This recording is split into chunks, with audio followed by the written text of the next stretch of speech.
किसान साथियों, आज हम जानेंगे धान की फसल में एनपीके 19-19-19 डालने का सही समय क्या है। किस समय हमें इसका प्रयोग धान की फसल में करना चाहिए। अगर हम एनपीके 19-19-19 का इस्तेमाल धान की फसल में करते हैं तो हमें आखिर लाभ क्या मिलता है, क्या काम करता है, ये कैसे काम करता है, कब डालना चाहिए और इसके साथ हमें क्या डालना चाहिए, क्या नहीं डालना चाहिए।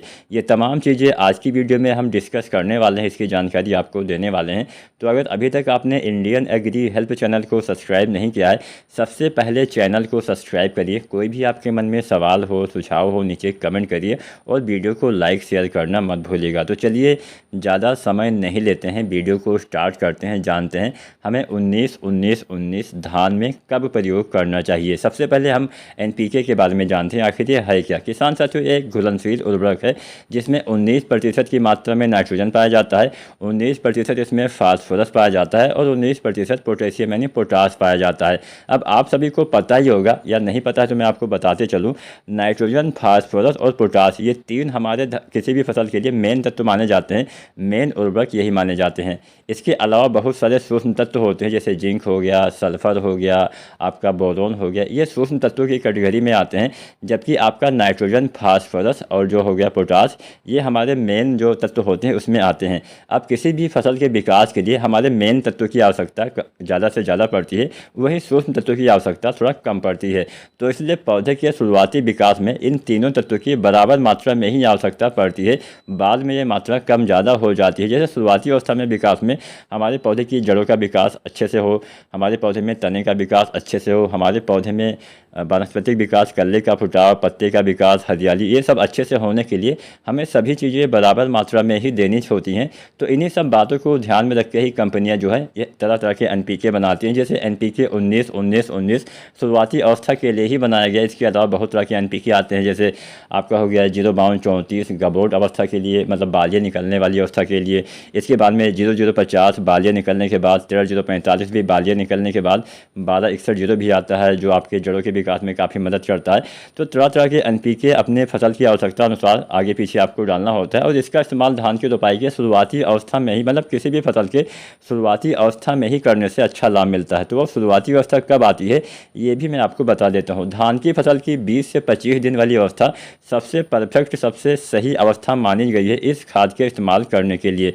अब जब आपकी धान की रोपाई के 20 से 25 दिन हो जाते हैं तो आप एनपीके 19-19-19 का औसतन समय आप 25 दिन मान सकते हैं, तब आप इसका इस्तेमाल करते हैं तो इसका अधिकतम लाभ आपको मिलेगा। इसके बाद में आप चाहें तो 30, 35, 40 दिन पर भी इसका इस्तेमाल कर जरूर सकते हैं, लेकिन ज़्यादा लाभ पाने के लिए 25 दिन पे ही डालेंगे तो अच्छा लाभ मिलेगा। अब हम इसकी मात्रा के बारे में भी चर्चा कर लेते हैं, कितनी मात्रा में हमें इसका इस्तेमाल धान में करना चाहिए।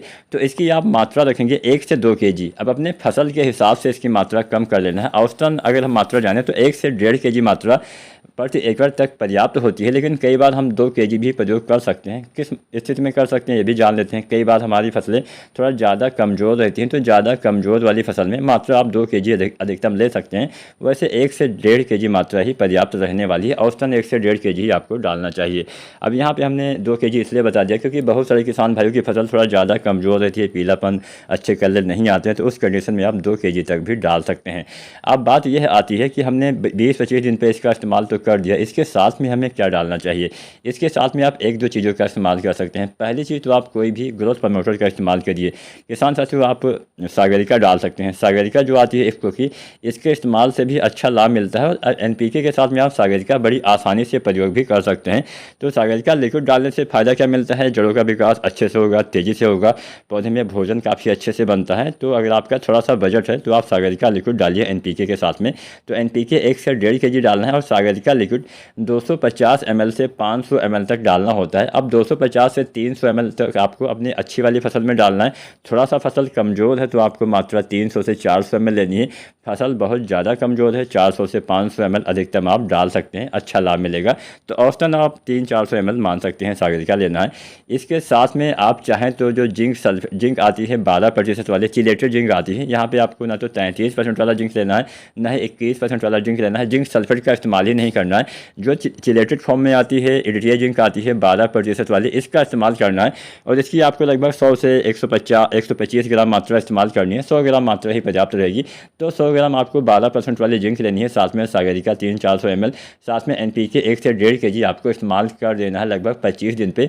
आपकी फसल में जिंक की पूर्ति भी हो जाएगी, आपकी फसल में नाइट्रोजन, फास्फोरस, पोटास की पूर्ति भी हो जाएगी और फसल में आपने किसान साथियों ग्रोथ प्रमोटर का भी इस्तेमाल कर दिया सागरिका डाल के, तो आपके पौधे का विकास अचानक तेज़ी से होना स्टार्ट हो जाएगा। पौधे की ग्रोथ काफ़ी तेज़ी से होगी। तो उम्मीद करते हैं वीडियो पसंद आई होगी। वीडियो पसंद आई हो तो लाइक करें और चैनल को सब्सक्राइब करें। धन्यवाद।